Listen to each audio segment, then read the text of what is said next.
જે દીકરાને મા બાપ સારા ન હોય ને, જે દીકરાને માતા પિતા ખરાબ લાગતા હોય ને, એની દોસ્તી કોઈ દી ન કરતા હો.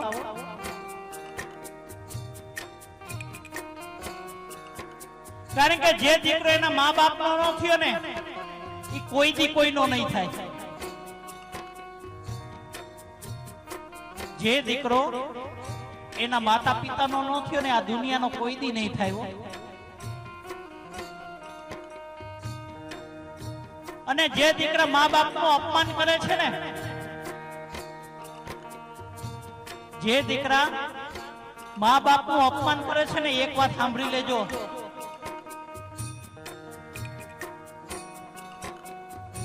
કે તમે આ દુનિયાની અંદર ક્યાંય સુખી નહીં થાવ. અરે તમે જો તમારા મા બાપના પગે પડશો ને, તો આ દુનિયાના તમારે પગે પડવાની જરૂર નહીં પડે. તમે તમારા મા બાપને પગે લાગશો ને માતાઓ, એટલે આ દુનિયાને પગે પડવાની કોઈ જરૂર નહીં પડે. દુનિયા તમને પગે પડશે બાપ.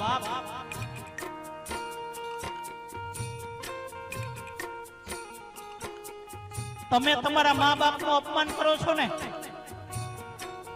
ત્યારે એ બિચારા જીવા દોરી એની ટૂંકી થઈ જાય છે.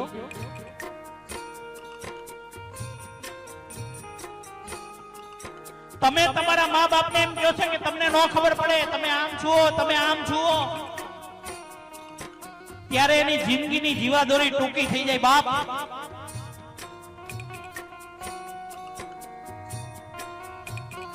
અરે ઘણા દીકરા તો એમ કે 15 દી આ ભાઈ ની ઘરે, 15 દી આ ભાઈ ની ઘરે.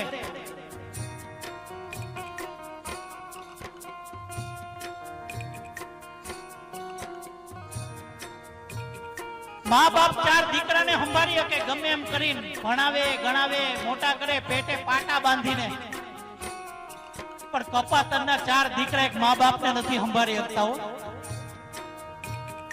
આ દુનિયાની હકીકત છે. કારણ કે ઓલી પારકી આવી જાય ને, એટલે બધા હાવ ભાવ ફરી જાય. પારકી આવી જાય એટલે 25 વર્ષનો પ્રેમ ભૂલાઈ જાય.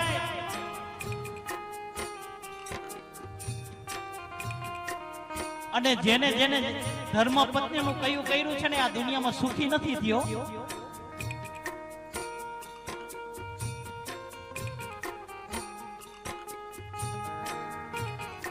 પાંચ વર્ષનો પ્રેમ 25 વર્ષને ભૂલાવી દે એવી તાકાત છે. બોલો,